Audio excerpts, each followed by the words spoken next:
गारगोटीची कचेरी आता काळाच्या पडद्याआड गेलेली आहे.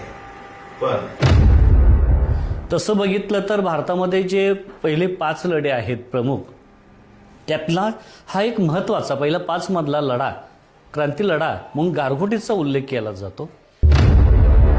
त्याचं नेतृत्व देशभक्त रत्नापन्ना कुंभार यांनी केलेलं होतं. गोपाळराव बकरे होते की ज्या हेतूनं हे कुरचं पूल उडवायचं,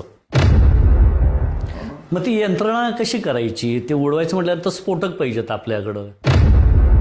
पण काय झालं की ज्या हेतूनं हे कुरचं पूल उडवायचं हे ध्येय समोर ठेवलं होतं, ते वेगळ्या पद्धतीनं घटना घडली. ती 12 डिसेंबरच्या मध्यरात्री जो हल्ला झाला, इंजुबाई देवालयामधून क्रांतिकारकांनी कचेरीच्या दिशेनं आगीकूच केली.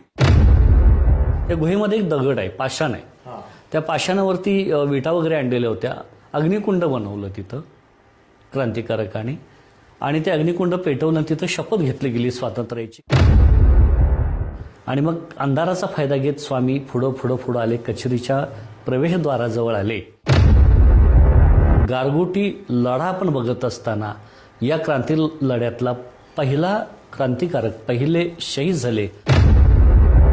असेल, गारगोटी असेल, पालगाव असेल, मडिली असेल, पूर असेल, हा सगळा परिसर हा स्वातंत्र्य लढ्यानं एकेकाळी भारावून गेलेला होता. आजूबाजूच्या परिसरातील सगळी जनता या क्रांतिकारकांच्या मदतीसाठी उभी होती.